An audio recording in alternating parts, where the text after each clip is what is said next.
does lose, but I'll be right here. Don't you worry. I'm ready to get depressed. I'm sure he's at home having a great time, a day off. He's definitely not killed up in a blanket, just rocking back and forth, stressed out over the outcome of this match. Yep.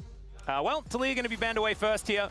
As you can see, Mel still going to be banned. That bug is something that will be fixed in the next patch, but will be sticking around for this one.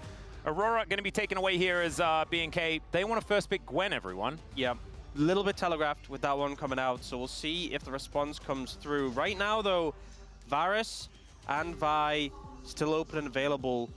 D+, pressure kind of on them. I feel like for B&K Fearax, you could probably take one of them away, maybe the Vi, and then pressure's on D+ to ban either Gwen or Varus, and you can take the other one. I think maybe you just leave everything up as DK, though, because they might be able to get Gwen Varus after an Azir first pick, for example. Yeah. Because Vicla's champion pool has been a little bit skewed towards, I need to play this champion. True. If we're going to get victories as the Ambessa ban comes in. I mean, yeah, ban Amumu.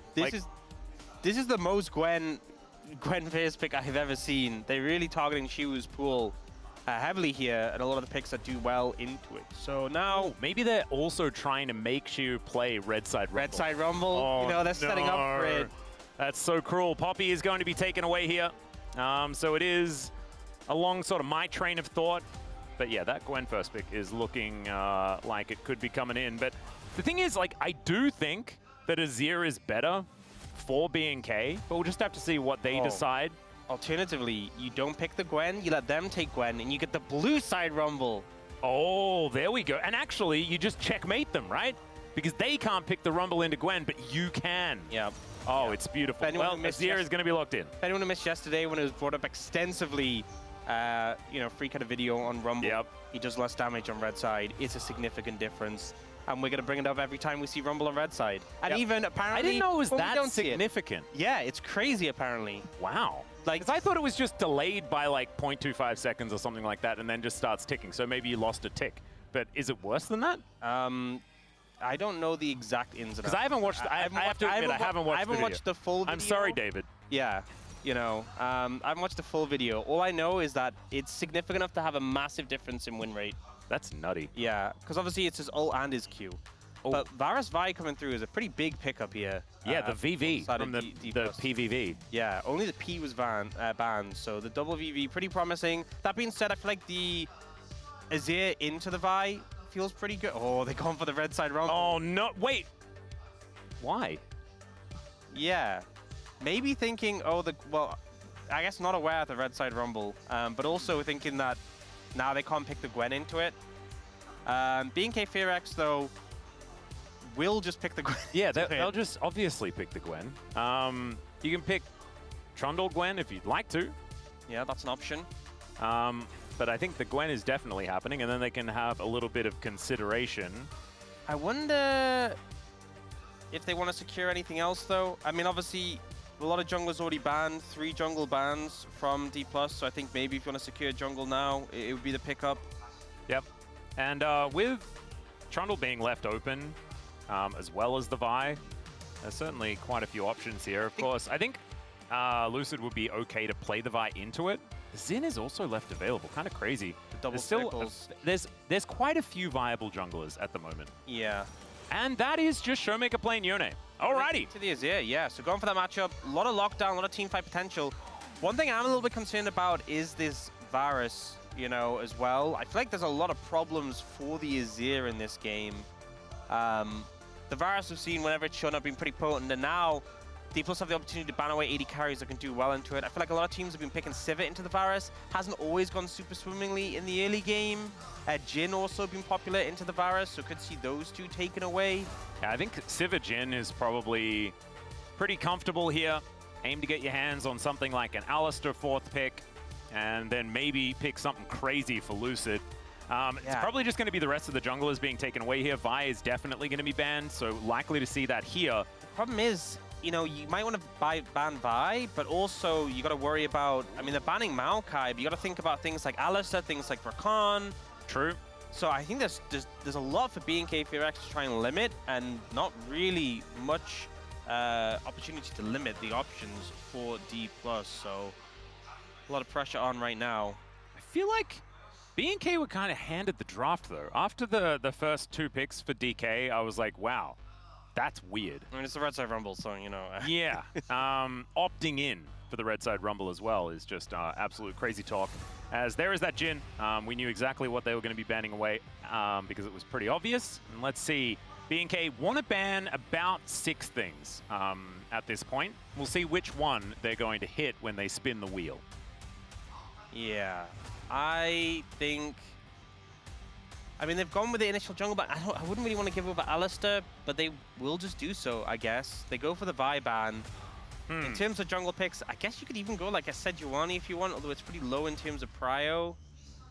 I think Sejuani actually works pretty well with both of their solo lanes right now. You could just go the Trundle into the Xin, though. That's also an option. True. Or you could just pick Alistar and then wait until later. I know that teams really do like the support counter pick, but instead, it will be the Sejuani, and with the Xin already locked in, like, you can't put Trundle somewhere else unless you're going to run support Trundle, like, back in, like, 4 years ago. Yeah, I don't think they're going to do that. So, yeah, Sejuani comes through. They now leave the counter pick for the support. Wait, was it 4 years? It was probably like 8 years ago that we had support Trundle. It was a while. Place. It's been a long time. Anyway, Lucian Braum. A possible look in here for B&K.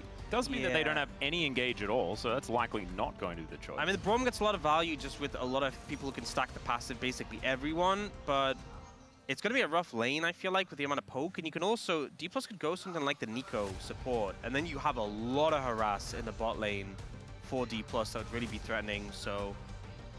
Yeah, it sounds a little bit dangerous here. Beryl with his hand on the counter pick when a Braum is sort of locked in face up is a scary thing to stare down, and let's see. I think Rakan or Nico both fine here. Nico's more pressure in lane, a lot of harass power. I think the Rakan is going to be really hard to check in team fights. There's not that much CC that can immediately lock him down. The only thing you're really threatened by is the Azir ult. Everything else needs to stack up. Actually, look at the Alistar, though. I mean, Alistar's super high prio, very tanky, but I do feel like into the Braum specifically, it's not as free of a matchup, but it does give you a very bulky front line.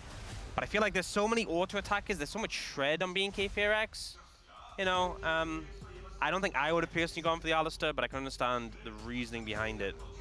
Yeah, it's not, it doesn't feel like the checkmate that maybe a Nico would have felt like in that scenario, but Beryl does do some pretty amazing things on the Alistar. Also, runs it down sometimes. As we've seen, I believe last week, didn't exactly have the greatest performance on the Alistar, but I think, you know, especially all of the old heads out there, they remember that Beryl was very good at this champion, played it at Worlds 2019, gorgeous times.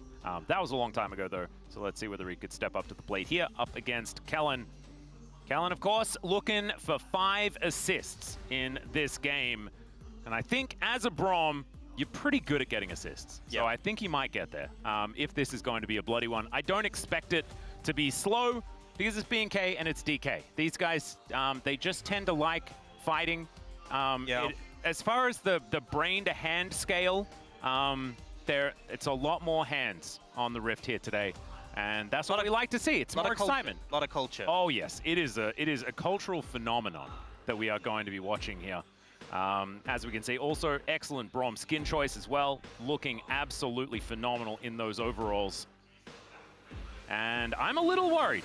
I'm not gonna lie, I'm a little worried about this Red Side Rumble. If he does 0 damage all game, Freak told you so.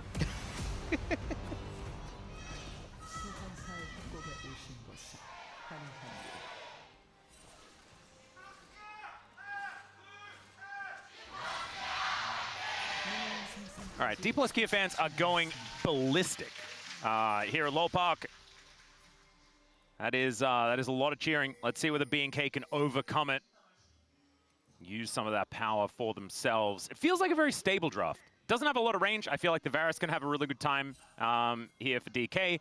Outside of that, though, everyone's melee on DK's side. So if aiming is mispositioned almost at all, ever, B&K can just run away with this game. My actual concern for the D+ draft is that when it comes to team fights, you know, your long-range option is aiming, but I actually think this is a composition where aiming deceptively has a lot of struggles getting his damage off because you have the Braum shield that blocks. Yeah. You have the Gwen and the Xin Zhao who have ways of actually just not taking damage.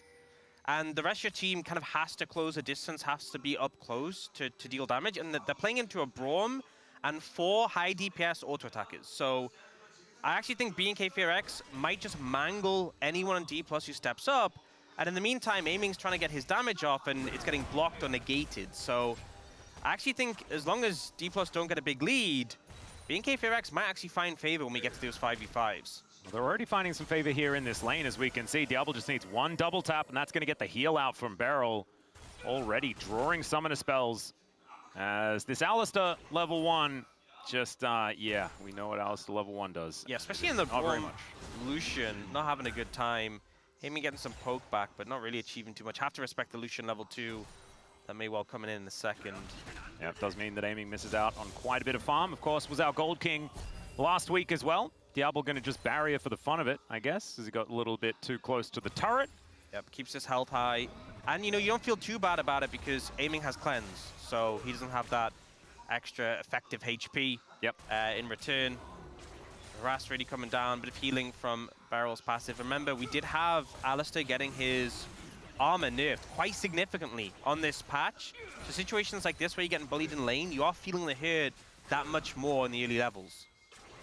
See whether they can overcome it, as Diablo and Kellen just moving into the enemy jungle. You can see Lucid was aiming for this Gromp, and a lot of vision already picked up. Just the blue buff going to be taken here by Raptor, as Lucid not going to have a whole lot of staying power here in this early game on this Sejuani. Not necessarily known as your ability to bully things out, as, oh dear, Lucid looking to come on over and smite this away, but it goes into the brush. Raptor really nicely played, as Aiming going to be cleansing pretty early. Double pole comes on in there from Beryl, but then he has to flash. Lucid's coming on over, looking to try and get something done, but Raptor comes in, Wind becomes lightning, and Beryl, I don't think he's going to be able to help the Sejuani here. And with that Winter's Bite landing, Kellen really managing to keep his aim up with that one, as Aiming does manage to get that cannon. Definitely good. But still, the amount of pressure here for B&K is gigantic, and I think that this Braum has so much to do with it. I'm just loving how well they're playing as a trio from B&K FearX, how the pressure from the bot lane leads into that invade from Raptor. It's not an overstep. He doesn't actually go on to Lucid, but he steals away the blue. When he sees him move over, he pulls back, gets it into the brush, and then the bot lane continuing that pressure, and then the return favor from Raptor, making sure that Lucid can't intervene in the 2v2.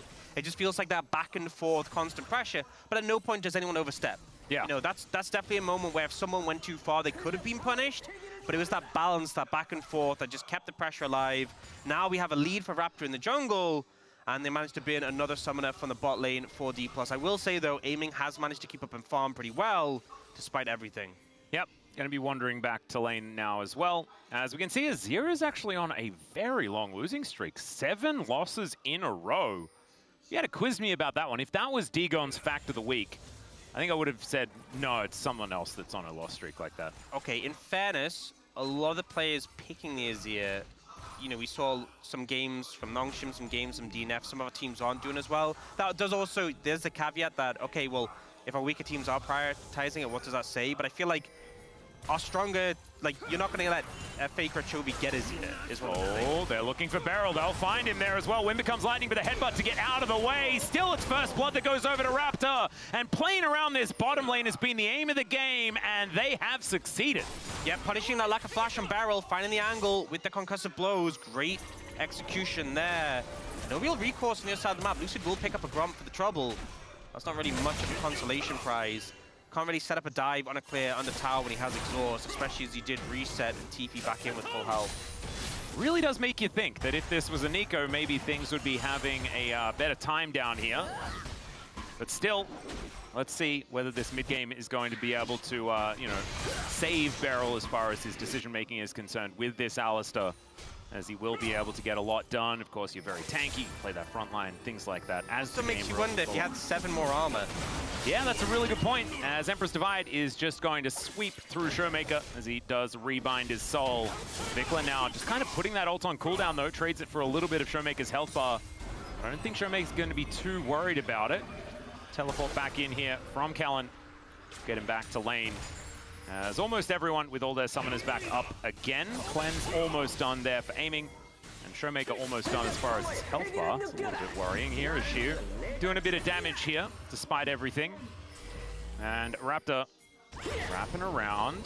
Oh no. Shu is going to see the Xin Zhao coming in as there's the equalizer, but it's a great exhaust to make sure that Shu is probably going to have to use his flash. There it is, Wind becomes lightning. Some more needlework is going to come on through there, and in fact wasn't even necessary as Clear locks down another one. B&K just really looking good everywhere. And the exhaust value is so big there, because I think Shu actually could have turned that around onto the Gwen if not for the exhaust, but that limiting the effect, that impact of his damage really just shut him down.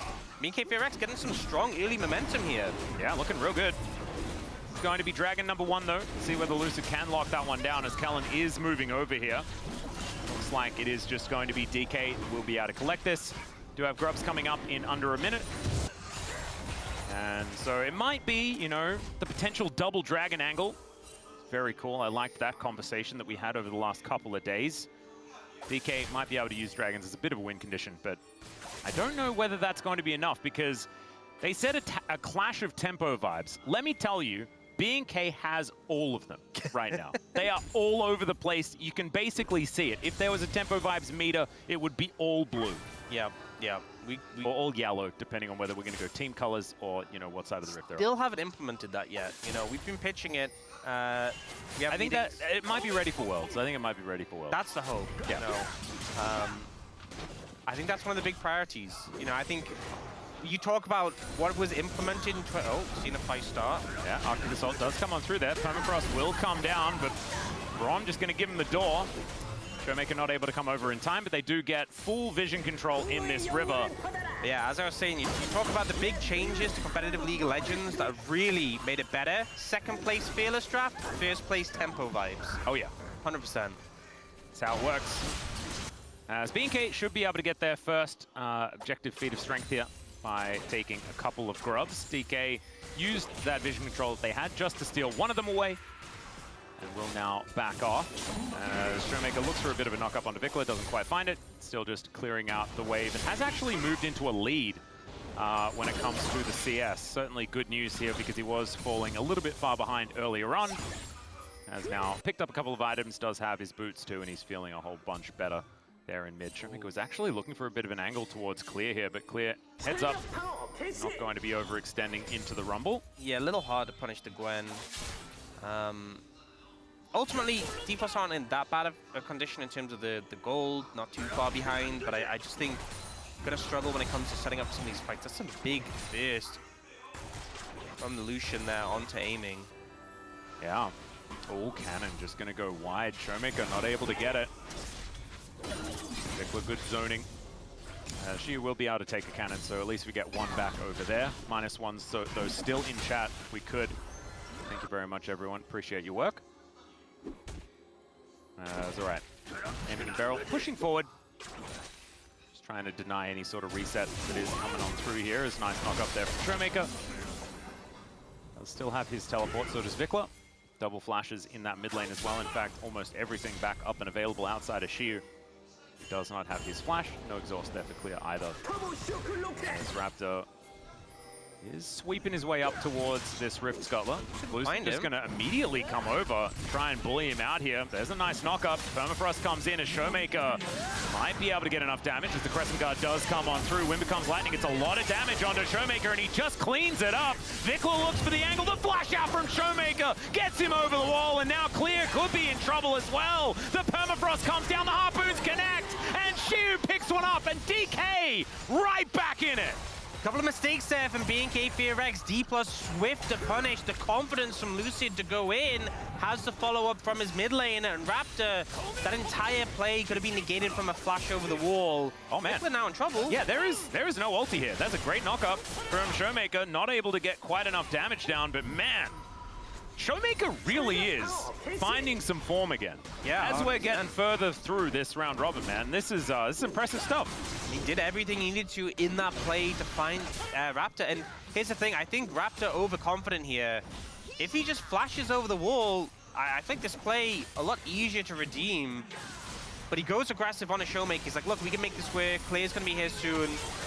He dies so quickly, though. And then Vikla, not only does he ult not connect, but he then flashes to try and look for the follow-up play. He doesn't get anything. Clear now just gets targeted immediately by Shiu and Lucid. And it just ends up falling apart quite quickly. Yeah, the Rumble well and truly online now. As you can see, it's only a little bit in the lead when it comes to the gold, because of course the extra kill gold going over to clear earlier on in the game, but still feeling real good and does have that Leandri's now completed. I think the Rumble not going to be hurting for damage, not in this game. Heartsteel now done for Lucid as well, who has been getting everything done that he needs to on this Sejuani. Okay, now we're heading into the mid-game with everyone completely tied up.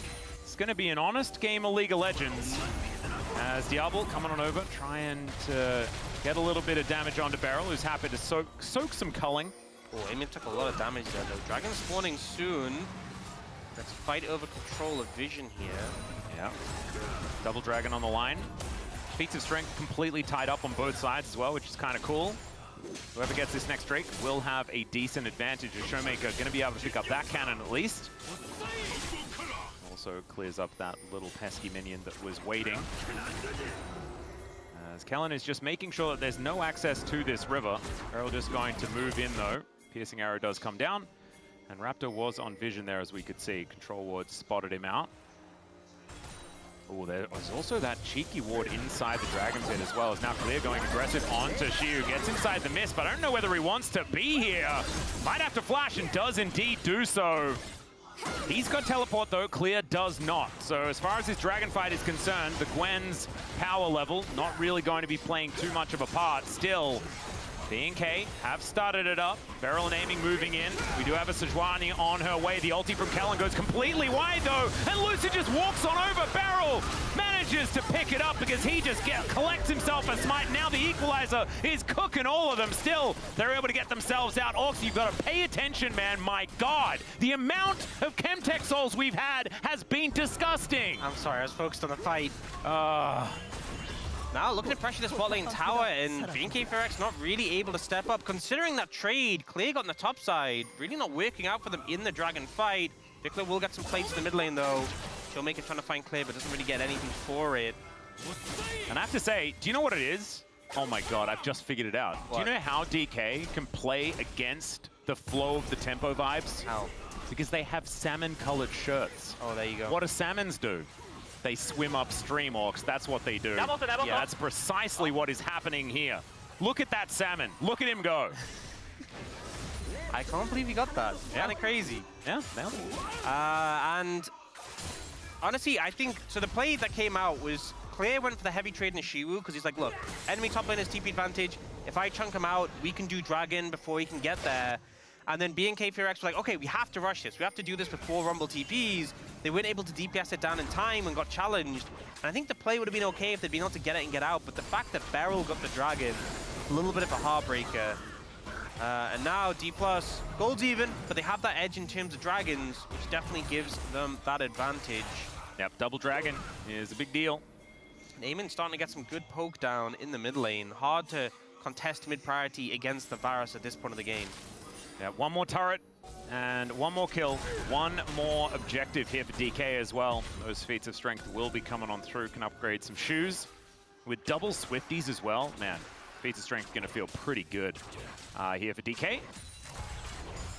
But Aiming currently just parked here in mid. Lucid looking to try and lock this one down, but does have Raptor hot in his heels. Inside track there for Showmaker, though. Does get control of that wave quite nicely. Bringing the Gwen in.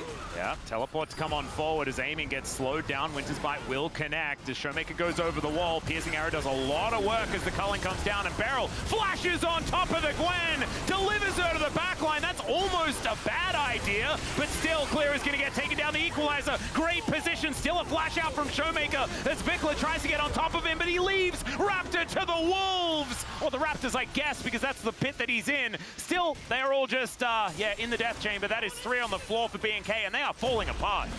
These salmon, man, they are swimming! They are swimming! And I think B&K Ferex not approaching the fight in the right way. It's just a mad dash for the backline, and it's not really working out, you know? I feel like their composition does so well. They're just seeing a target, stacking up the passive on the Braum, but instead Clear dives in so deep. No one can really follow up apart from Kellen. Like, Raptor and Vikla aren't doing anything for most of this fight. They're walking up, and eventually, by the time they get there, Clear's dead already. Kellen had to sacrifice all his cooldowns and his health.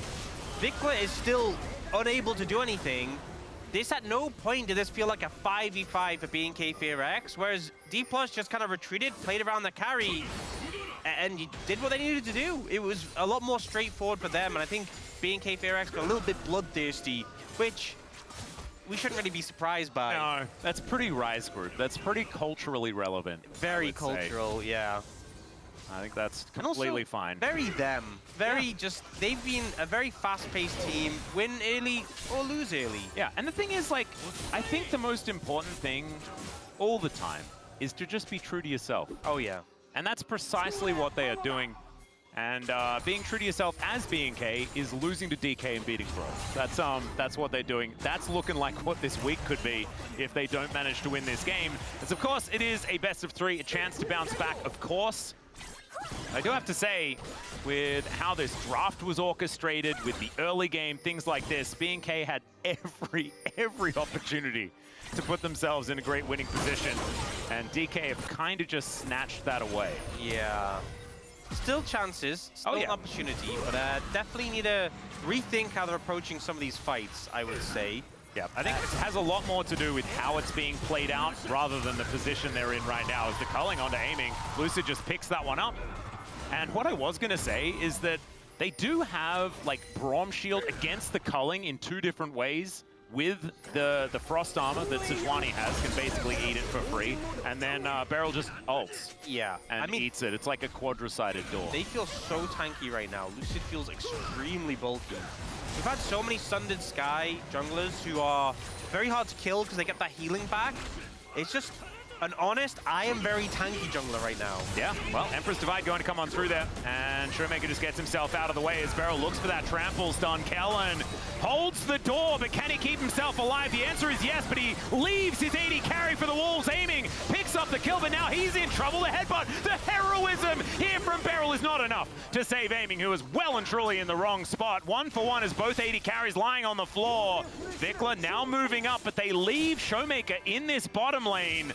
And he might be able to take this turret. Let's just see. Feats of Strength already over to DK as they did lock down that kill. And that's a teleport in. Man, they really want to kill Showmaker. They have wanted to kill him for a very long time. Vikla doesn't have ult. Kellen's going to come on over and try and lock this guy down. Maybe they could get it. The answer is yes. But still, that is a lot invested to take down this Yone. I think it's weird, though. They got a big shutdown in terms of gold. They should be able to get the dragon off the back of this. So a nice TP from Kellen cleans up the play. Clear should be able to clear this wave, and Diablo's gonna be back on the map, able to make his way over. Lucid's hanging around, though. If they get a steal here, this would be an absolute travesty. Well, Rift Herald is just gonna have a swim, as we can see here. Shia moving on over, but Diablo gets on top of him. Aiming has turned back up. Flash out from Shia, but the flash over from Diablo. It's almost suicidal, but I think it may just work. The headbutt, the pulverize onto 4, but there's no one there to do damage. And DK, they say if you guys can throw a lead, so can we. This is what we need to do. Get the Braum passive down and just go in. The Lucian leads the charge. It's a little bit scrappy, it's a little bit messy, but that's Rise Group. They're going to get the dragon in a big influx of gold, and BNK FearX are back in control. Once again, the tempo vibes are swinging around like a metronome.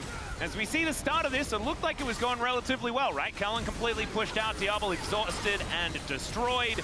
But then this flash from Aiming just puts him into a place where he was not going to live. Yeah, Clay finds a great flank angle, and they punish. But this TP, you know, knowing that there was no flash in Showmaker, no ult, able to chase him down and get the concussive blows on him, it kind of just ends up working out from here because it's such a big loss of power that Yone got. And then here, the fact that Diablo saved his flash from the last fight, able to go in, the Braum follows in, they all move up, Aiming has to back off, he's super low, and then once you get stuck in the middle of this composition, you ain't leaving.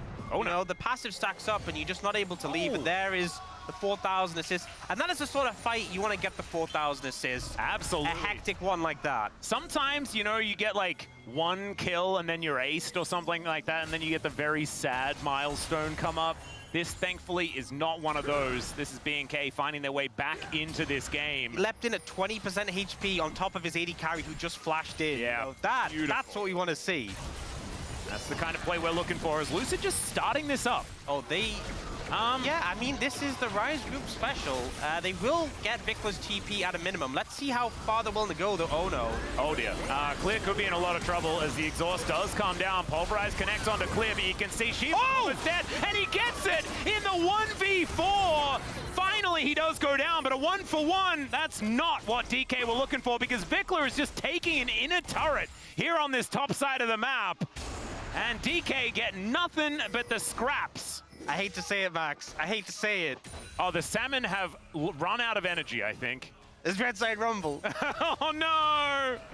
Oh, yeah. No, yeah. But yeah, Clear making a clutch play there. The exhaust coming up huge, and then Vickler holds his nerf, doesn't TP. He gets that tower in the side lane. It all works out super favorably. And they think they found a pick here onto this Gwen, but just able to do so much damage and landing this final ult and getting on top of the Rumble. Super clutch there. And the fact that all the rest of the team had to be pulled away from the Arakan to respond to that. So yeah, really nicely played, and BNK FavorX just getting kind of dub after dub on the back of these plays in a much better position, especially considering how tumultuous some of the early mid-game had been here. Oh yeah. Aiming finally does get that transformation on his Mirror Mana, so that is going to be good news here for DK, as Lucid continuing to look for their angles. Aiming collects a blue buff, and Vickler making his way over, does have the Scryer's Bloom to help them find some of the members of BNK, as Beryl tanking some damage. He is Azir, so he's not entirely too worried. Need to see a little bit more from Showmaker as this series goes on, I think, as he has been either backing or sort of caught out of position in the last couple of fights. Before that, he was finding some great ult angles, finding ways to isolate targets. He could be the one that they look for the angle towards. As you can see, that is what BNK are thinking about. That's right, Diablo dashing forward. Don't know about that one. Chains of Corruption go wide, though. The Equalizer not really doing too much, as Diablo with the culling. Gonna soften up this stake. Bit of a tenderizer there. The thing is, he has red buff, so he's gonna sustain up, but he just got two massive ults from D+. On the back of that play, just trusting his mechanics. No cleanse. Just outplays. Well, there's the knockup onto Callan, and he's just exploded. When Showmaker does decide to do stuff, it looks real good. Yeah, I was talking so positively. I'm like, oh, BNK FavorX in a great position. Their support gets exploded. Oh, Vickler finds the flash onto two of them. Great headbutt to try and taxi Barrel out, but he's so incredibly low. That's a brilliant Zhonya's there from Vickler to avoid the Glacial Prison, and Lucid has to flash to get himself out of the way once again. Clear is fighting a difficult fight. Will be able to take one, but Shiu this time is going to punish him. And Diablo looking to try and take another one down, as Shiu in no man's land. And Showmaker going to get flashed on there by Raptor. Does have to flash himself away, and it's only Showmaker left standing. DK in turmoil right now.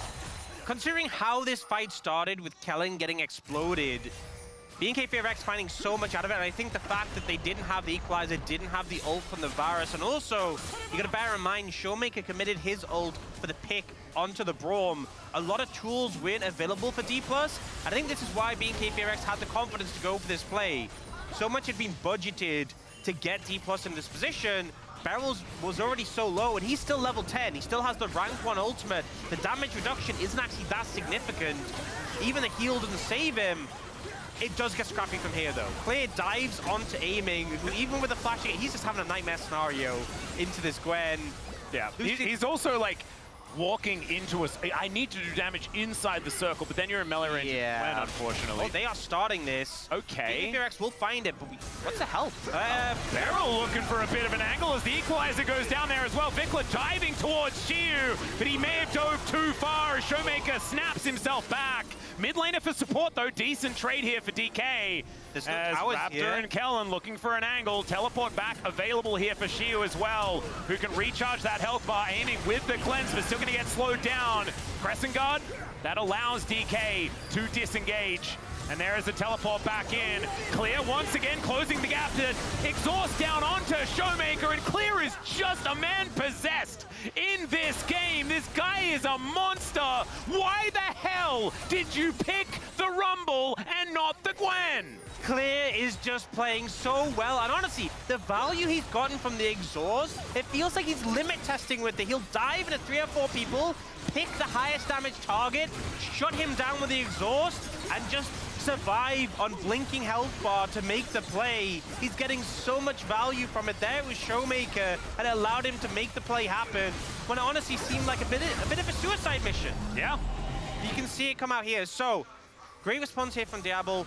Beryl looks for him, able to dodge away from the follow-up. They have the Sejuani ult with the Rumble ult on top. Again, big budget. They do find the Azir, but they trade the support, and then it looks scary here because the clap starts to come in. The TP's there. But he engages into 4 and just says, okay, exhaust the Yone. I'll live this initial engage barely.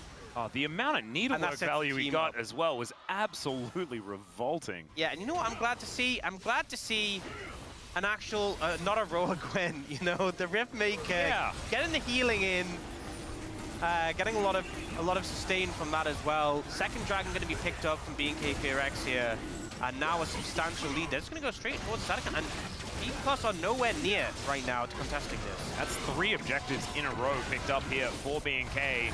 Baron power play not exactly massive, but they already had a 5,000 gold lead. This is pretty huge. This game has very quickly slipped away from DK. They came up to a waterfall, and it wasn't one of the ones that the Salmon can actually get up, unfortunately. And so they were left adrift. And the tempo vibes has swallowed them whole. BNK holding onto theirs gorgeously.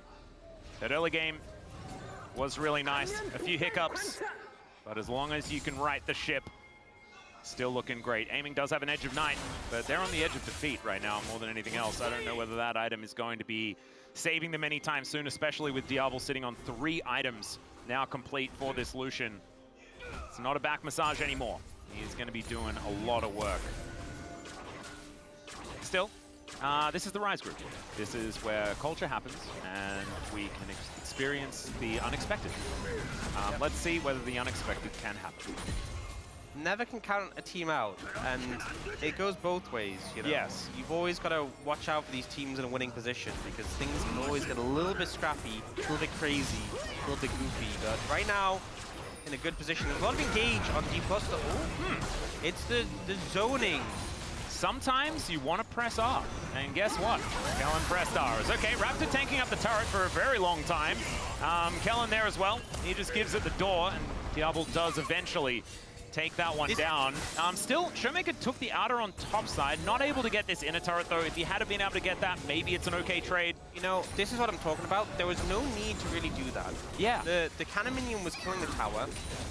You would Another wave was gonna It's come. art, okay? Sometimes you just don't comprehend. It's not about, you know, whether it was good per se. Yeah. There's a lot more that goes to it. Look, all we can say is that it happened. It did. It did. Showmaker does at least have 3 items now. As we can see, he's the one with a little bit of an advantage as far as the item value is concerned. Still, it is a 500 gold lead for Vikla, so probably sitting on a little bit to spend. Pocket money, perhaps. But no more Baron left here for BNK. Lucid wanting to find a little bit of an angle, but instead decides that he is just going to go back home. I mean, one thing is that we're still a long way away from Soul. It's a Chemtech Soul, not the most impactful. So I feel like that does alleviate some of the pressure for D+ in terms of having to rapidly worry about, oh no, they're going to have, you know, like a Hextech Soul soon. They do have a bit of time in that regard, but... And I also think that as much as I favor how BNK VRX's composition functions in these 5v5s, there's always just the Showmaker ults on the right person, blows them up, we win the game angle. That is always a possibility, so I think there's resounding hope in this game. The Baron up in 2 minutes, I think is going to be where they want to get a good look in, and if we can get some vision over there... Might be the angle. I think clear is definitely the biggest problem, though, in this game. I know there is a massive Lucian.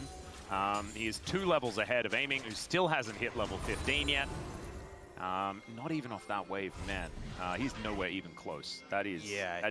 That amount of experience advantage is top lane obscene. Difference. I mean, the other has made such a big difference, but if you look, they had like 20 petals before they got it. They're now at 30. I think that made a big difference for Clear, level 17. He's super strong. Vikla about to hit 17. To be fair, Showmaker's pretty close in the mid lane department. But yeah, the only XP one making a big difference. Thankfully, Xiu does hit level 16. 16, of course, the most important. So that Equalizer is going to get charged up. Showmaker just unbinds the soul, clears out some vision. As Raptor is on a ward. Going to get headbutted back, that's on cooldown. When becomes lightning, is Raptor thinking about going back in again? I like how he gives a little love tap in return. He's like, yeah. Yeah, he's like, I can go in. Like, yeah. You wouldn't. And yes, they wouldn't. Vikla coming on over. Man, BNK, this is like one of the slowest late games I have seen them play in a very long time. They are really making sure they're dotting T's and crossing I's. I wonder who it is. I wonder who's saying, like, because surely I feel like the vibe is they're like, we should just dive the tower now. And someone must be going, guys, maybe we shouldn't. And, you know, that has been a voice that's been missing. Maybe it's their conscience, you know, on their shoulder. Yep. Maybe that coach has just drilled into them enough. I don't know, but it's for now, I think it's a good thing because they have objectives coming up soon that they can play for instead. And that's what they're looking for. 16 seconds on the Baron. And there is soul point available for either team if they would like to head down there towards the Drake. And that is what Diablo's going to do. Should be able to lock this one down without too much contest. In fact, there's going to be zero contest. Yep. I mean, if they're going to go for anything, it's going to be this Baron. I don't think it's like a big concern when it's their Dragon, but I feel like sometimes teams get really flustered when Dragon and like Baron are up at the same time and they heavily lean one side. I do think BNK Furex have so much control they can kind of do this, but just setting the 80 carry down, pick up the Dragon, maintain control around Baron, 100% the correct move. And now they've secured that. They can move up here. Clear might be in trouble though. Yeah, there's the knock-up, connects onto the Gwen as the exhaust is going to be put on cooldown. That could be a big deal, and in fact, he's just dead. Lucid collects it just as the snapback was coming on through. That is a huge pickup here for DK. And Clear just used teleport, so he's off the map for a long time. D+, this is that call for Baron. Beryl's trying to find a flank angle. He is spotted. Yeah. Baron HP is starting to drop quick. Yeah, Diablo's health bar as well, starting to drop at the same time. There are mega cones for days here for Beryl to try and get himself back in, as there is the flash to try and lock down Xiu. Can he get the equalizer down? The answer's no, but the Baron just goes over to DK. They're happy to collect that. Now 4 versus 4 on the Rift. Purple buffs secured. And I love that. Use Xiu and manage to get yourself a Baron against the flow of play. Headbutt back from the Pigeon is okay. That's a decent amount of damage to come on through there. On to Raptor as aiming gets himself into a better position, but the cow's still going to go down. I think if Lucid can get himself out, it might be all right, but he does not make it, and that is a double for Diablo. I could have sworn the DK might have been able to make their way out of there, but instead, it's a great wraparound here for Raptor to make sure that they take away 2 of these Barons.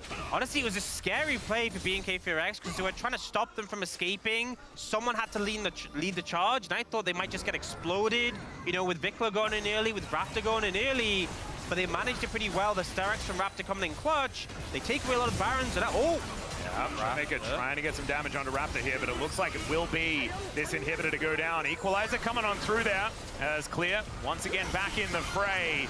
And Xiu could just be dead here. Raptor almost destroyed his aiming, not going to be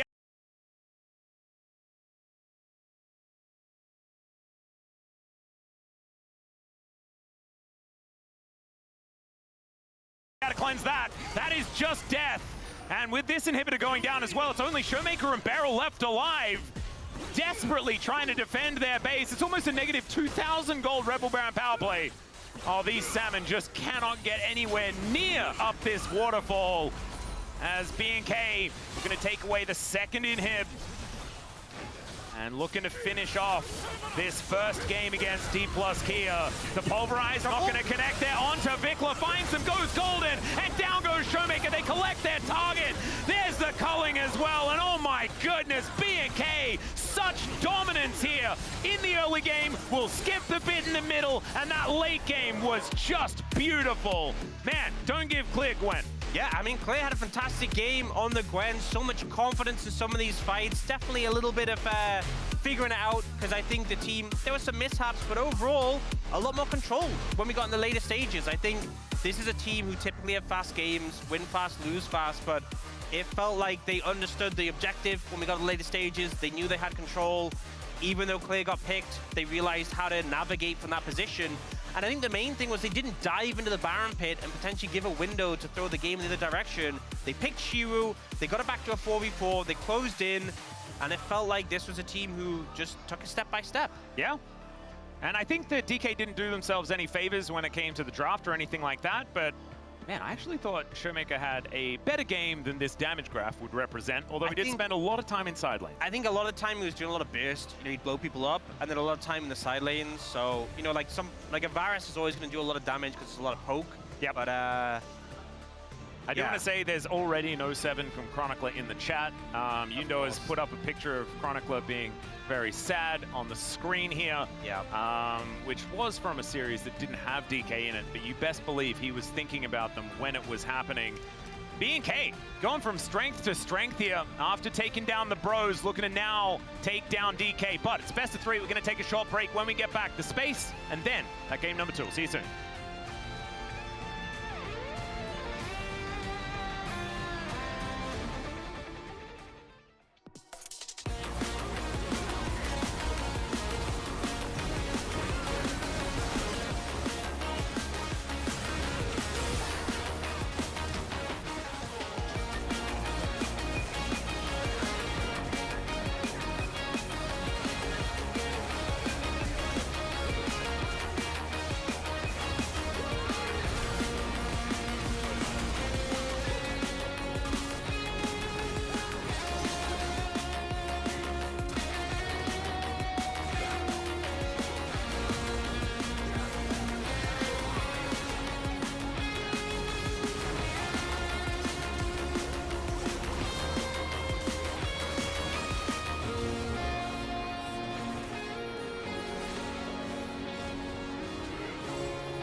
알리 노공이야 근데. 알리 프리스 알리. 아 존나 있어 괜찮아. 나도 조냐 있어. 오케이. 이거 턴세기 하자 그냥.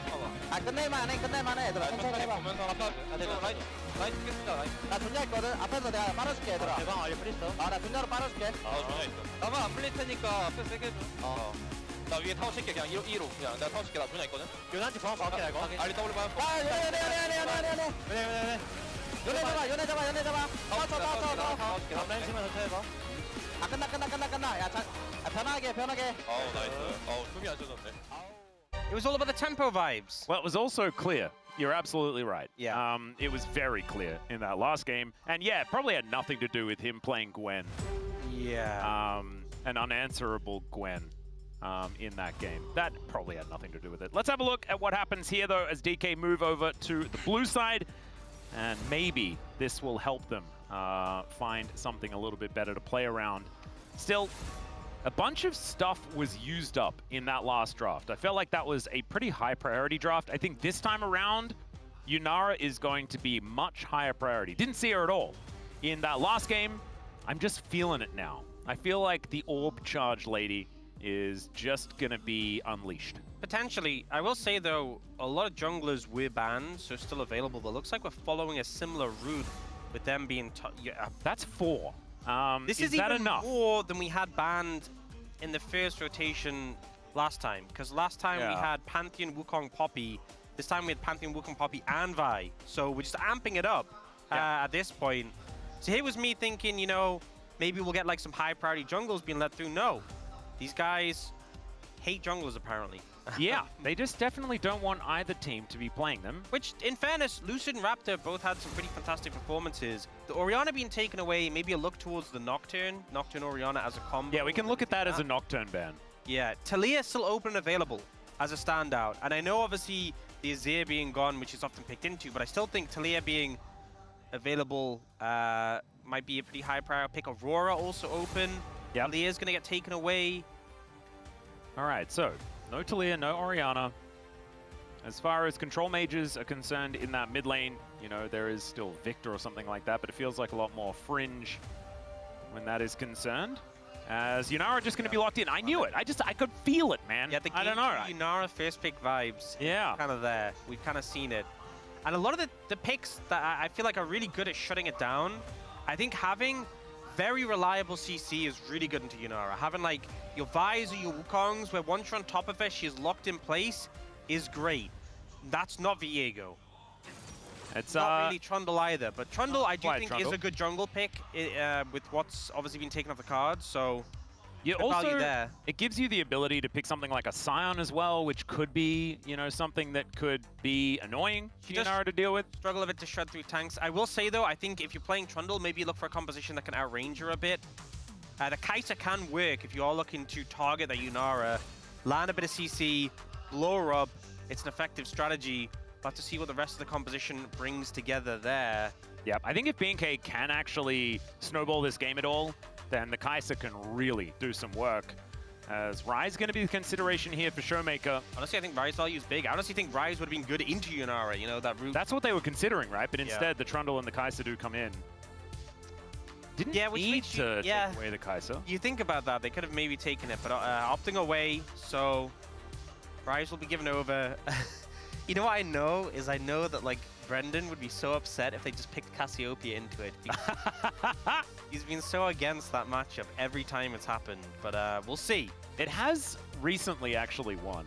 I know, but and that probably makes him even more mad. I think it's like 3-3 right now as far as the matchup is concerned. I will say into what D+ has, a lot of short range, you know, a lot of dashy champions and then a Rise. So I could see them wanting to pick it here specifically. We'll see if they go in that direction.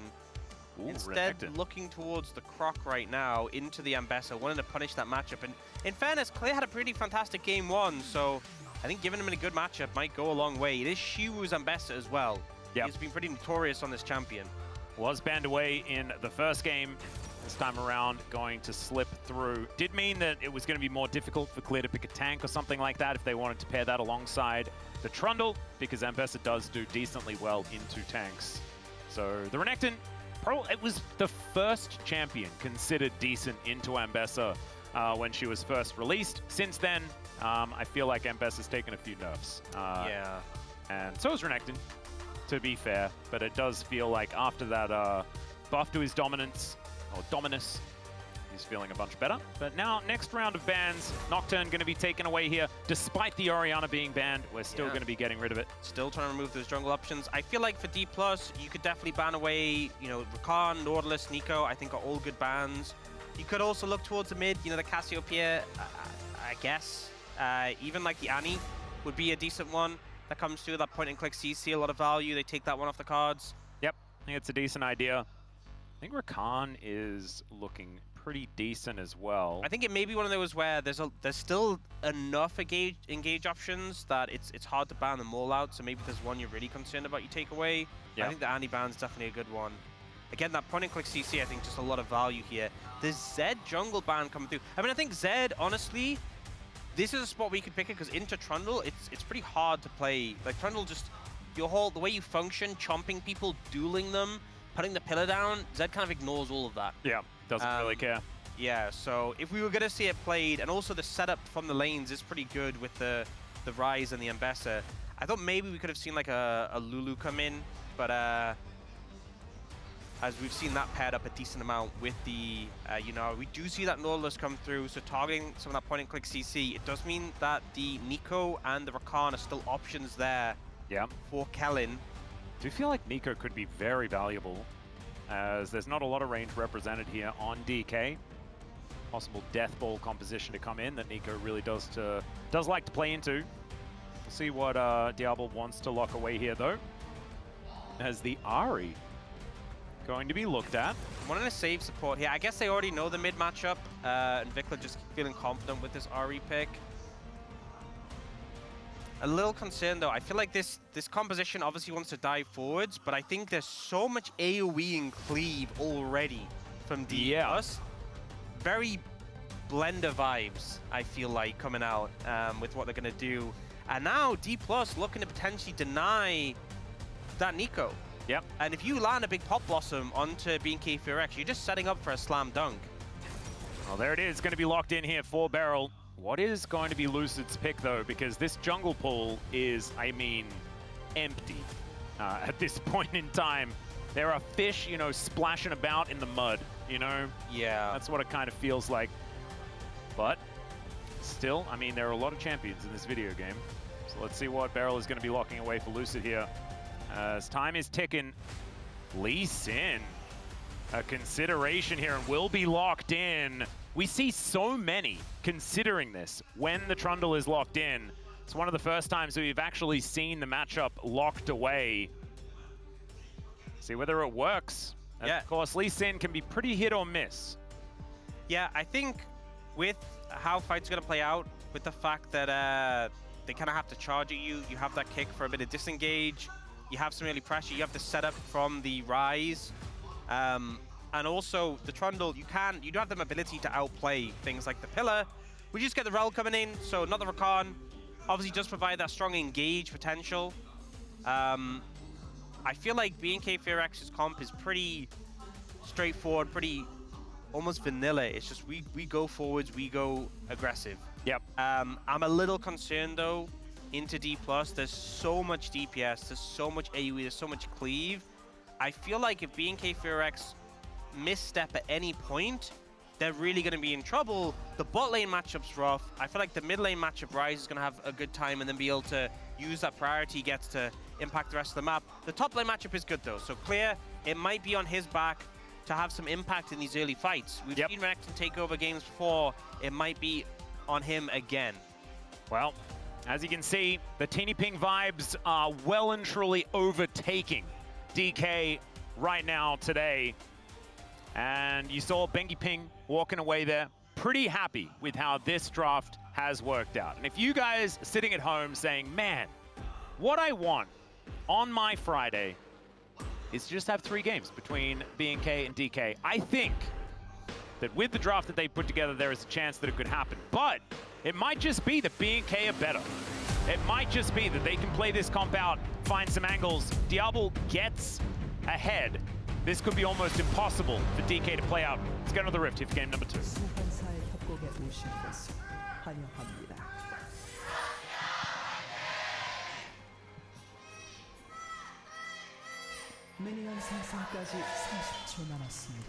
All right, here we are, ladies and gentlemen.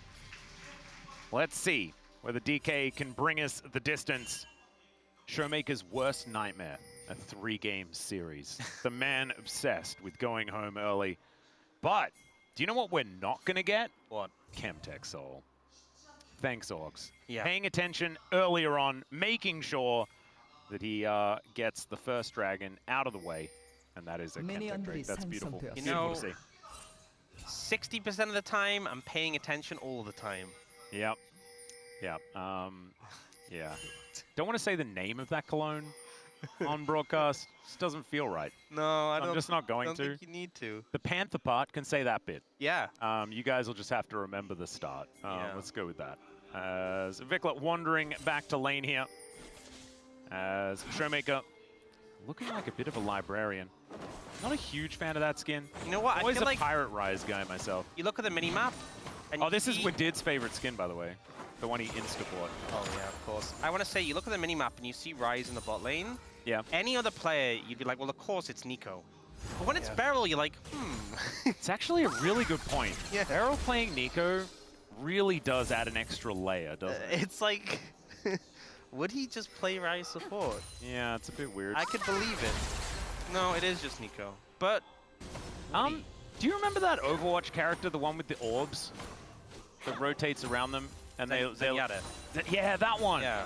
That like character has been coming up in so many things recently. Yeah. It's in the new what was it? The new Superman movie? Oh yeah. Mr. Fantastic is basically You mean Mr. Terrific? Sorry, yeah, whichever one. I recently watched Fantastic Four as well. Okay. It's all just like they all mix together. Anyway, Mr. Fantastic's Pedro Pascal, but stretchy. Yeah. Yeah. He was very stretchy. Yeah. I was told that was CGI, and Pedro Pascal is not actually able to do that. Oh. Which I was disappointed in. That's... Oh. I know. I'm sorry to ruin everyone's emotion there. That really, yeah, that threw me off. I thought it was like a Stretch Armstrong situation. Yeah, I know. That's what I thought too. I was like, he's real. Couldn't they have gotten... I mean, I love Pedro Pascal, and he's in a lot of things, but couldn't they have gotten someone who could stretch like that? Yeah, they should have actually gotten Stretch Armstrong. I think I've got mine back at home. you should have mentioned it. You picked them up. It's pretty disappointing. They could have got Zach. Zach's right here. True. In Runeterra, why didn't they just give him a call? Zach's not busy. No one's picking him. Exactly. Oh, man. I think he might be being... I think they're doing reruns in Dragon Ball Z, so he's margin booing Oh, at the moment. because Because of that chroma. As we got a little bit of a gank here, Showmaker is just going to, get slowed down momentarily. He's just but it's rushing otherwise just the phase. phasing the Russian. Yeah, he's fine. Heading to Moscow. Alright, Chiu up in this top side, dealing with a Rel that's turned up. Yeah, it's a good swap, I would say, for the bot lane of being KFearX to kind of get that bot lane out of the bad situation. But honestly, Shiwu's been having a pretty good time in the top matchup and is pretty sizably ahead in CS compared to Clear already, which isn't really how you want that matchup to be going. Yeah, Shiu actually just doing the Shiu Ambessa type thing. He is just really good at this champion.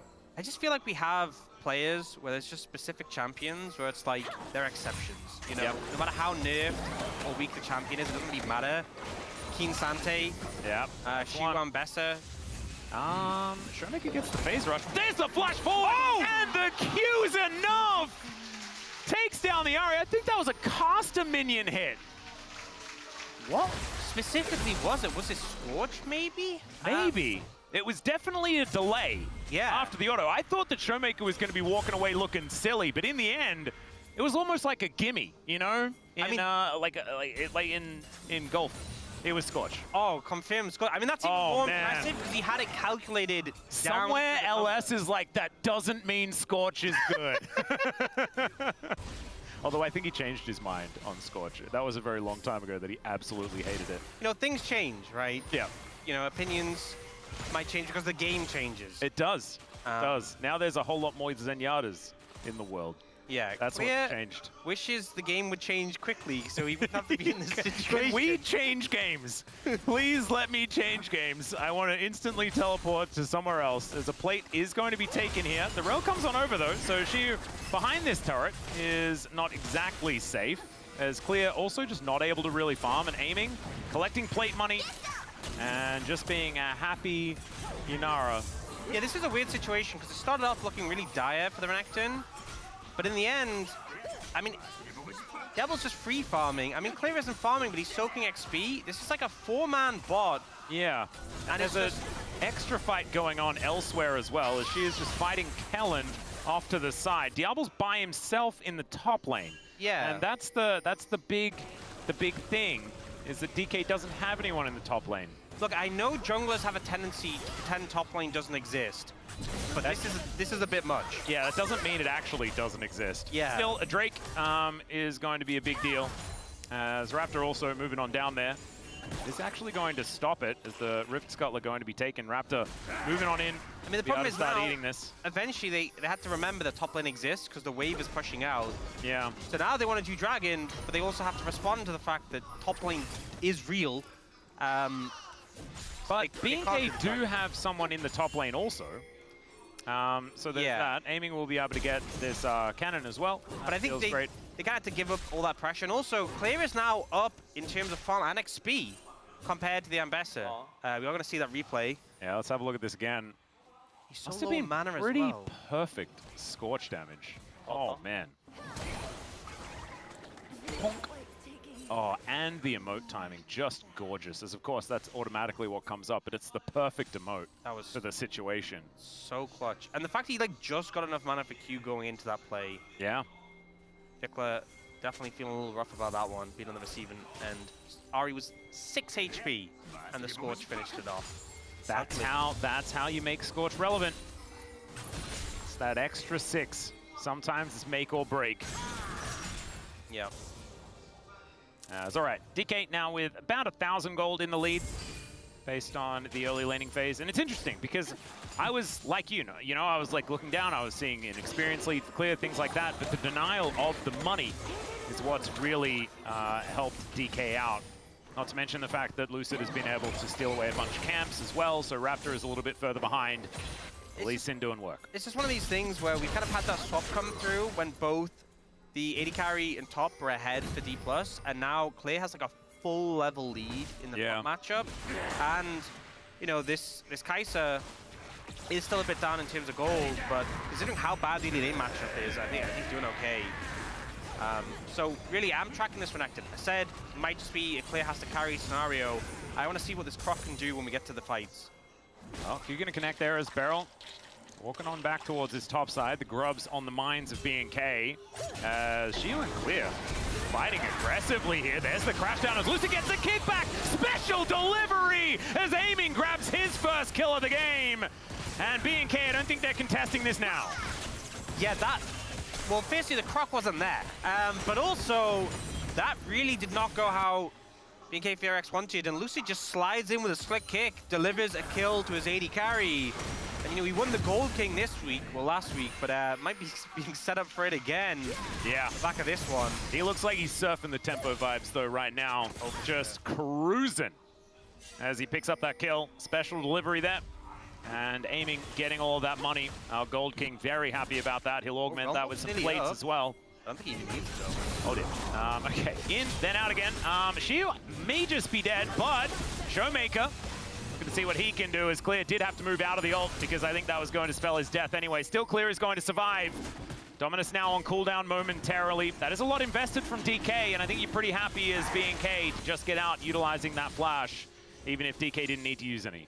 Yeah, a little scary, that Crocodile is, but to be fair, you know, ult flash used, he gets out, but I feel like it's going to be really important to get him in to these fights. This was a little bit unfortunate because the charm was thrown out and misses before the Rel CC. If you wait for the Rel CC, you can layer it a lot easier, but also Kai'Sa is so far away, wasn't even part of the fight. I feel like it was a really bad setup for BNK FearX, and Lucid was just so slick with his execution in comparison. Yeah, really beautifully done. But it's like, this Lee Sin, if you know your Rel is gonna go for the flash and commit the Q, charm after that. Yeah. Don't both bank on hitting your skill shots. I feel like the flash and the Q with the Rel is so much easier to hit than just throwing a charm out. Oh, so just stealing it away. That's very frustrating. Still has kick if they do want to disengage. Gets the kick flash though, delivers it over to Showmaker. One more auto would have been enough, but there's the Yunara picking up the kill. The snare connects onto Diablo, has to cleanse and flash. Now Kellen is going in. There are 4 people here, but now the Croc is going to show up. And Lucid dashes on over, but he's so slippery, and BNK, they're just dizzy. They're not handling this well. Look at them huddled under the tower for warmth, trying to get out of this situation. Oh, no. Oh, this is so sad. This is perfect for Nico as well. If only they still had kick. That's like a 4-man knockup. Yeah.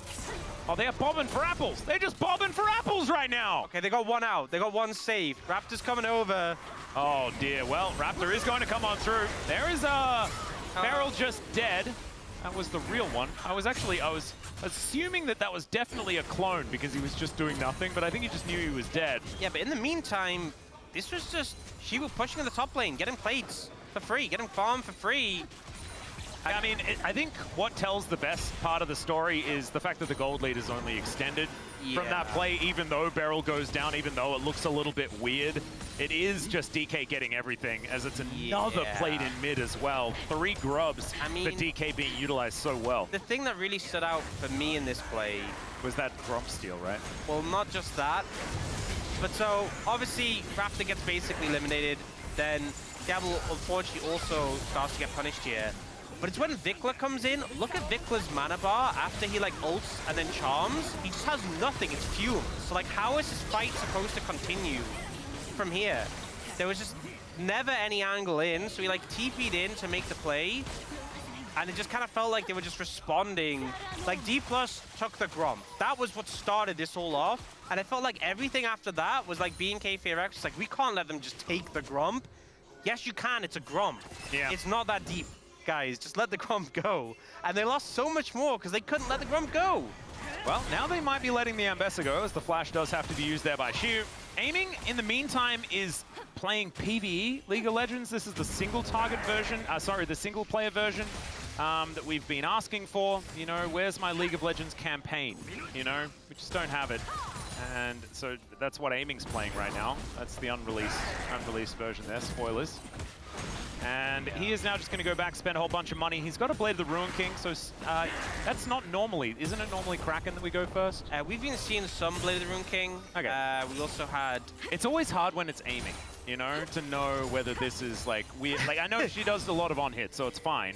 I can't remember who in the Kraken Rune LCK build Blade. We did have a game where it went pretty well, and also Pays built it in the LPL and went like 8-0. So this has definitely been one of the builds. It must have been the Blade of the Ruin King. It's not the fact that Pays was playing. Well, that's two factors. But the 3 builds have either been... Oh, seen a fight start. Yeah, he doesn't have flash, guys. He is very dead. Yeah, the 3 start names has been like Yuntal, Kraken, or Blade have kind of been the popular 3. All right. And yeah, Blade we've definitely seen it before in the LCK. I can't specifically remember who, but it was a win as well, and did pop off, so. I like it. Probably going to be Runon's next. Yeah. Does do a lot of work. So Lucid turning up towards his top side. Ooh, Beryl, very close to being able to stop that back. And Showmaker now, first item complete. Rod of Ages going to begin stacking here at 14 minutes. That's cheeky. There's something about supports and stopping recalls where it's like a mini game to them. Yep. You know, and obviously don't get me wrong, it's effective, and you should be doing it. But it's like some of them, it's like a compulsion obsession. When they walk on a tower, take 7 tower hits and ignite them. Yep. And it's like. And then flash away. And die for it. But it's like, you know. But now we've got the tempo, guys. Exactly. I mean, this was just very easy pickup there. Show them the power. You know, again, this composition from BNK FearX, you see a target, you engage on the target, you try and kill a target. They do have that ability to do that, but I feel like a lot of these fights, they haven't really been able to incorporate the Renekton, and he's the only one with the lead right now. And even then, really it's pretty small. Yeah. As we can see, this next Dragon going to be going over to DK. Looks like there's not going to be too much of a contest, especially with Showmaker moving up. And so, Hextech, just one of them. Going on over. I feel a Cloud Silver. It's got to be, right? Oh, Ocean. Not the best. It was raining today quite heavily. It was. It was. Although it was not forecast. Yes. Which you mentioned earlier on. Which... I always do like a day where you have your bird's umbrella. Yeah, and I didn't have it sad today. that you don't have it today. Because it wasn't forecast, so I didn't think to bring it. Well, Shu didn't think to bring his flash to this little play, so he instead decides to outplay it, gets a flash out from Kellen, and if he hadn't have flashed, he was dead. Publicly executed, even though Shu was alone. Guys, this champ, when he has it, just does more than other people. I'm convinced. Player mastery is a thing, guys, as Lucid is just going to kick Diablo to his death.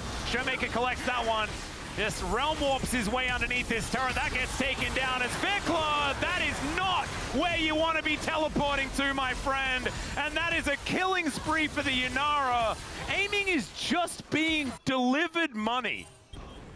Yeah, I mean, this is just domination. Last game, it felt like there was a lot of mess in the mid game. BNK FearX eventually got control and managed to pull ahead, managed to get to a finish. This game feels as controlled as a bat to the face. Yeah. And D+ are just dominating. They are very good at bat to the face control, though. That is their bread and butter. Absolutely.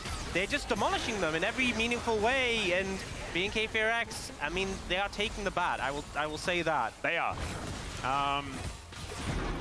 Yeah. Exhaust is going to be employed here onto Beryl. There is a blast cone, though. That delivers a crocodile towards the Nico. Doesn't land the snare, but he just gets himself out. No flash required. Did have to heal. There are bounties up. Like, this game is out of control. These Salmon decided instead, why don't we make our goal downstream instead of upstream? So much easier. Yeah. A better call. And of course, that was a reference to drafting champions that actually have a laning phase for your team and things like that. That, I believe, has been pretty helpful here. And I'm just looking at this Yunara with 2 items now completed. Aiming is just going to be problematic. The ultimate back up and available now, so if they ever want a team fight again, all of those abilities going to be feeling pretty good to press. I also just don't like Ahri anymore. Yeah. I know the skin is really cool, that sort of stuff. This like champion, Ahri. I just don't think she does enough. Yeah, and I don't really like her here. Like, if you're gonna pick Ahri, I want it to be like... Viego comps. Yeah, and even then, I don't really like Viego either, but it's like deep Fearless, I can see the angle for it. But I don't like it here because you're playing Ahri into like Rise, where a lot of the, like, you're just gonna get, there's a lot of CC, you just lock you up and explode you. And that's kind of what we've seen happen in this game. Lucid has a 2-level lead as well over Raptors. He just decides to go in. Clear is hanging about, but not gonna be able to help. Showmaker lying in wait, and aiming's like, oh, a turret? A turret to eat? Oh yeah, he's ready. Yep, Rift Arrow gonna come on through here as Raptor is thinking about going for something. Oh, nice pillar. That is going to block. That did deny aiming money, so you've angered him. Yes. At See what whether they cost? decide to kill Kellen for it. They do not. Minute and a half on both Arakan and this next Drake. That could be a big deal. Of course, everything on the bottom side of the map in this game. As aiming now looking for a reset. See how close he is to item number 3. Maybe just a BF sword on the back. That'll feel very nice. As DK just cruising now. That's what it feels like. There it is, that BF sword in the back pocket. Yep. Archangels, sorry, Saras, full Saras completed for Showmaker, so he's really strong. He's also hands-off keyboard, having a little bit of a stretch in his chair. Yep, he's chilling. He's in a great spot here. This is definitely not game 1. No. You know, game 1 was just chaos. Game 1 was anxiety. Game 1 was difficult to follow, and the tempo vibes are all over the place. This is what happens when the tempo vibes are just sitting there. Same BPM the whole time. And nice little charm. A little bit of damage there on Shu, but he's able to back away pretty comfortably. Everyone else moving on up towards that top side of the map. As you can see, it's only clear here on this bottom side as Beryl looking for the angle, doesn't get the snare. As the slow does come through from aiming, but otherwise not too much more.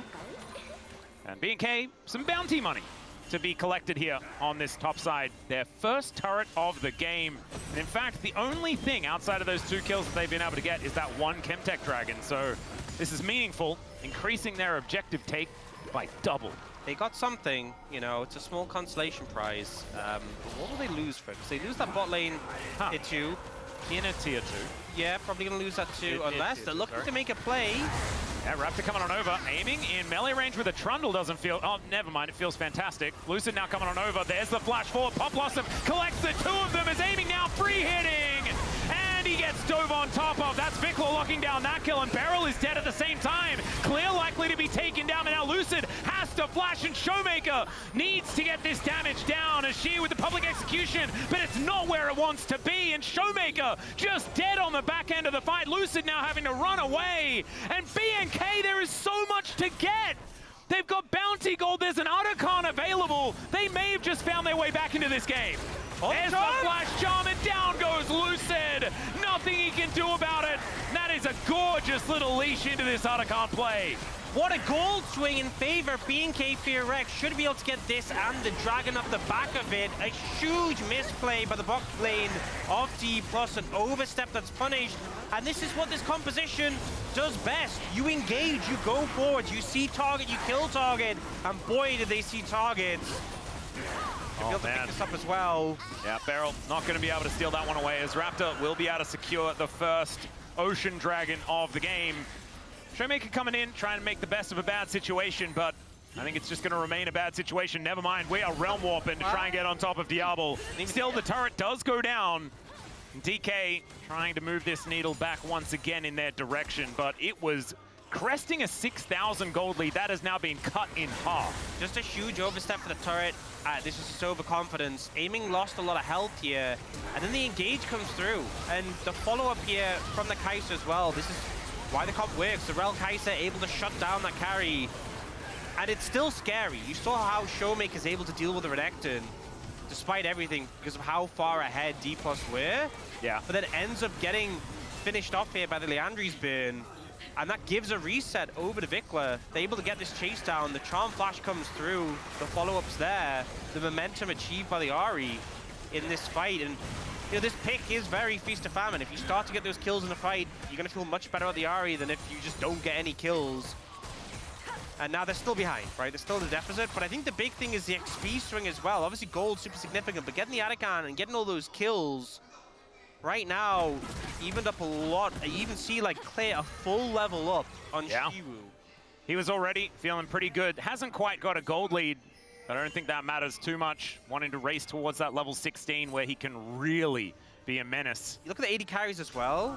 Devil's nearly got as much XP as aiming, despite being down almost 40 CS. Yeah, it's nuts. So I guess he's been there when the minions are dying. No, the XP or maybe it's and just the kills Adakan have just rebounded him back and got him into this. So big deficit accounted for thanks to that. And it was a game that honestly, I was like, okay, we're going to game 3. I was ready to sign it as well. The tempo vibes in a series like this can be a fickle thing. Oh. And we have to go back to our points of the match. It's at a clash of the tempo vibes. Maybe the tempo vibes have just elected to not really be here. Maybe this is true chaos reigning on the Rift right now. No tempo vibes to really let us work out who's going to be winning as Clear. Taking down lower and lower. Dash Cannon not really going to be helping Beryl. I feel like in my bat to the face analogy earlier, I feel like the response from BNK Fearx was just to headbutt the bat so hard it rebounded. Yes, into the head of DK. Yes, I think that's what we were met with. Oh, Clear? Not sure what we're doing here. He gets rune prisoned and is now very, very low. Has to use the ulti. Pop Blossom collects too. They need to protect the president though. It's aiming. Oh, public execution! Catches Kellen! This is what this comp does. Just isolates a target, destroys them. And DK back on the horse. Well, killed the horse. Killed the pants. Killed the pants. Kill your pants. Yeah. It's important to clarify. A little bit of a strange approach there. Clay kind of just got chunked out immediately, and the engage wasn't too convincing there. Kellen connecting onto only really Beryl there, not really doing the work. And big takeaway here, Diablo lost his flash on the back of that play, so that's something not going to be available for the Baron fight, potentially the Dragon fight coming up soon. Is a bit of a hit. Yep. And it shows that despite a huge comeback, despite a huge turnaround, considering the state of the game previously, D+ still very threatening. Yeah, Clear kind of just walks up here, and his team are in position to eventually follow up, but he loses so much health initially that ult from Kellen just doesn't really connect. And they were also they were walking into darkness as well. I'm not there was gonna lie. control vision there for DK that whole time. Yeah, I'm not gonna lie, the fact they only lost one, kind of a miracle. Yeah. Still, that summoner being down on Diablo does make things difficult to play out. Oh, big as well. Showmaker just got the Roa level up. Yeah. Nearly 16. That's such a big spike for the Rise. Oh, it needs one more wave. One more cannon would do it. Yeah. Getting that extra damage on the overcharge. It does just mean that he will just annihilate anyone who gets really the opportunity to burst. So yeah, they have 2 machine guns in this game. I think that's why it's so hard. Like the engage has to be so decisive, and you really just have to connect onto Showmaker or aiming, explode them, and then immediately start moving on to the next one. There can't be really any hesitation. Well, Hugh might be in a little bit of trouble. Does have to flash as Clear is coming in. They had no idea, and just pop goes the Ambassador. Flash Magnustorm comes through as the exhaust is down onto aiming, but it's a fantastic re-engage. Beryl's still likely to fall down, though, and there is the Realm Warp to get them to safety. Still 2 for 1. It is great for B&K. They're running straight to this Baron. Big takeaways. Diablo saved his ult there, didn't go in. Still has it for this following fight, but it's still Showmaker and aiming alive who are very threatening. It's a 3v4. I think they still go for the contest. Vickler's on an angle, but he's been spotted. Yep, they spot him out. Over Deception doesn't quite go in here as Lucid. Very scary. There's the flash out of the way of the charm. And Showmaker trying to come on through. There is Clear diving on top of aiming. The pillar goes down. It's beautifully placed. But still, Showmaker is so dangerous. Diablo, Supercharger comes through, and Showmaker is just being kited and destroyed. They get the Baron and they win the fight. So well played by BNK Fearx. They turn up and have such good target selection. Those big carries, those machine guns, that was such a concern they're able to deal with in here. This is just a great angle.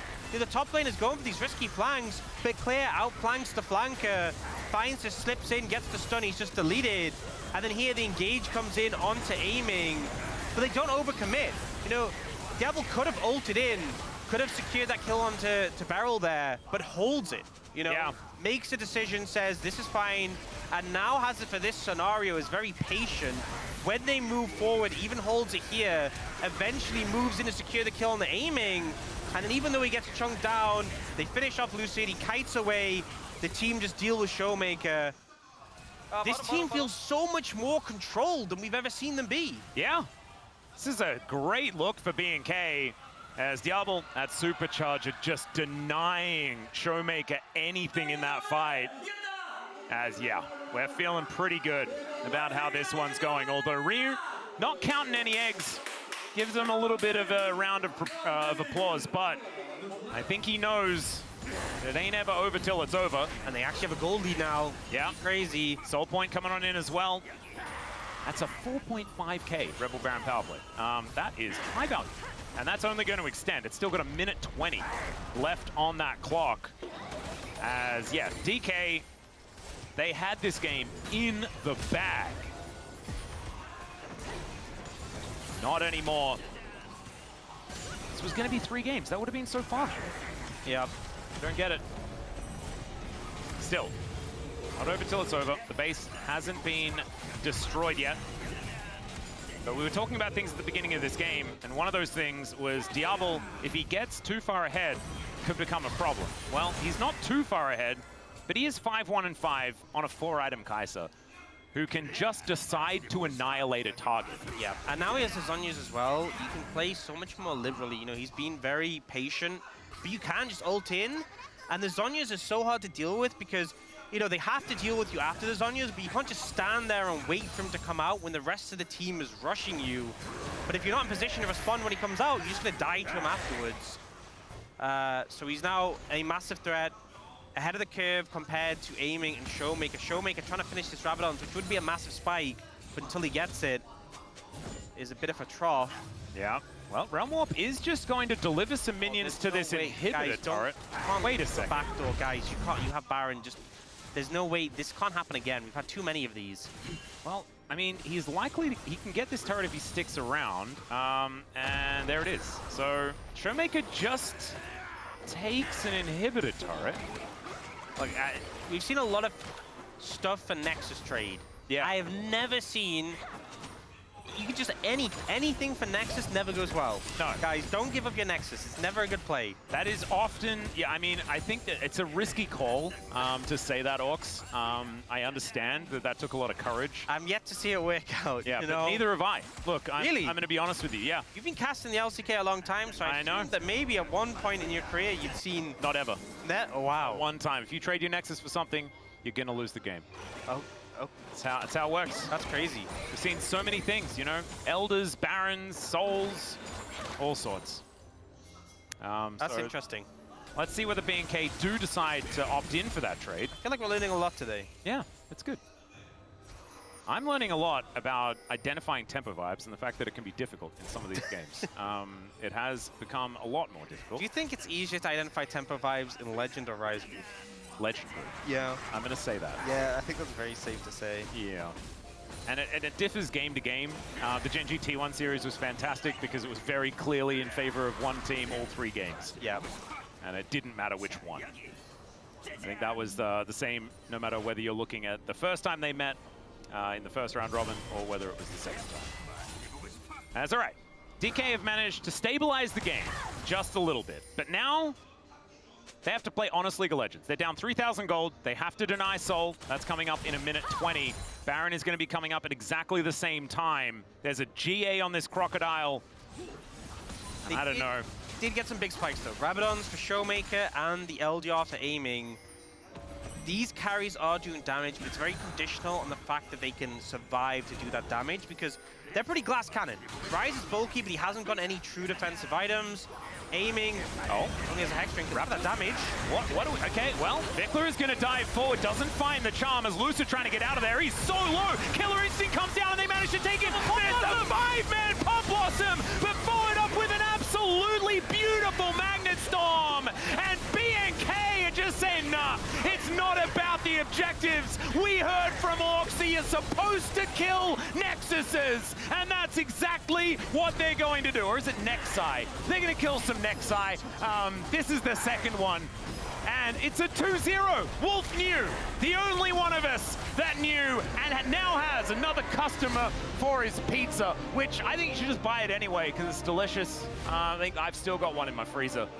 But B&K, a glorious week for them. 2-0 now over DK. And they broke the streak on top of everything. They did. And honestly, I think hugely impressive, especially the second game where it looked like they were kind of cooked for a good portion of it, able to bounce back, able to find the window in. Just some impressive team fighting and a clear focus on what they needed to do as a unit to bounce back in this one. All right. D+, definitely a lot of work to do. We kind of knew that there was going to be a lot of work to do for this squad, but their woes continue here. Vikla having a good time. I think the Ari kind of redeemed itself towards the end of that game. You know what it was? It What was was it? Castakiz, because you started talking about how I you know. like Ari. Well, I still don't like it, but it worked here in this composition. And honestly, maybe she just has a much better catching glove, you know? Yeah. Because if the game is thrown, she's very good at collecting it. And Kellen hits his milestone today and then augments that with a 2-0 victory over first in the group. And this could be a big deal. This could be the difference between DK being in first in this Rise group or being in second place, because that's putting B&K 2 matches ahead of Bro now, right on the heels of DK. I mean, I feel like this keeps the hopes alive of B&K FearX to chase down D+, but the main thing is it really opens that gap up ahead of Bro. I think Bro, you're not going to catch, you're going to struggle at least to catch B&K FearX at this point. 2 series gap is hard to find, and with B&K FearX in this form, finding series wins against D+, it's going to be a little bit of a struggle, I feel. Yeah, I think started off rough. I think some of the setups early on, especially when you have CC's layer, wasn't executed well. This was all for a Gromp. Very unnecessary, I feel. Didn't need to do all this just for a mere Gromp, and yet they did. But then here, aiming with a humongous overstep. Beryl also was there, so I feel like he shares some of the blame. The team all funneled in to try and respond, and they just lost so much more than they needed to. The objective bounty, so many kills, so many shutdowns for that mid lane tier 2. Yeah. And what's crazy is that we praised B&K FearX for being so much more controlled in this series. It feels like they've grown so much more. They've tempered that aggression. It feels like D+ have a lot to learn in that regard. And moments like this where I could have seen the old B&K FearX all dive in there and maybe overstep, but no, they save their resources, they budget, they have them available for this moment where they manage to clutch out against these 2 scary carries. They're able to turn things around here. The story for me for this series is Clear being good. Yeah. Because he has been a big problem point here for B&K, but in this series especially, we're seeing that Clear that we saw in Challenger. That Pop Blossom, pretty cool. Shout out to that one. But honestly, it didn't matter at all. The B&K C target, kill target had already happened before that ult went off. So DK, nothing to offer back. And you can see Vikla very happy with how things are going, even a wry smirk on Clear's face. And I think the POM is pretty clear in this game. Honestly, it's pretty clear. I know you think it's pretty clear. Oh, it's very clear. Okay. I think if you vote wrong, it could not be clear. But I think if you see through the haze, that means it's clear. You know? Okay. That's what I'm thinking. Okay. As, yeah. You know what your vote would be if you got the vote. Yeah, but I don't. I have got one. No, I voted twice this year. Yeah? Yeah, it was great. Yeah. I think I'm like 50-50 at this point in time. As Clear is going to get it, as I said, seeing through the haze, and then you see the Clear.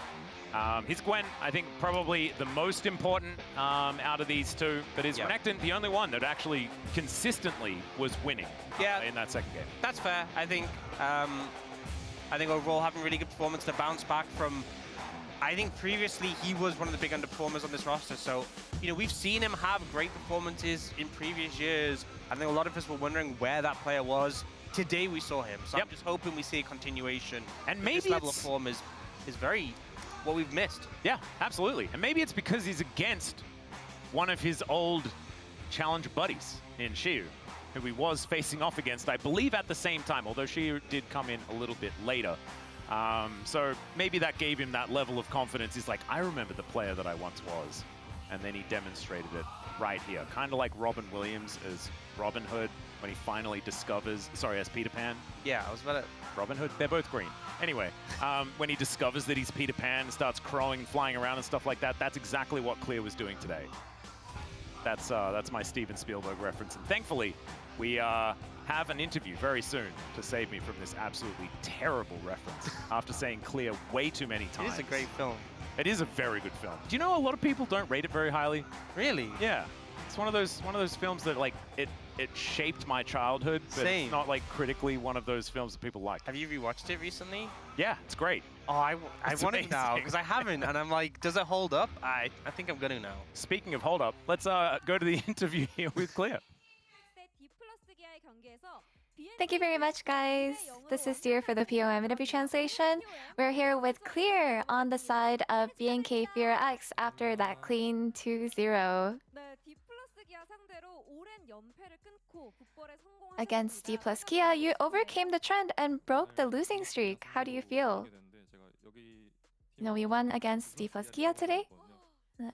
After I joined BNK Fear X, I don't think we've actually won against D plus Kia before, so I'm actually really proud that we're able to get that victory today.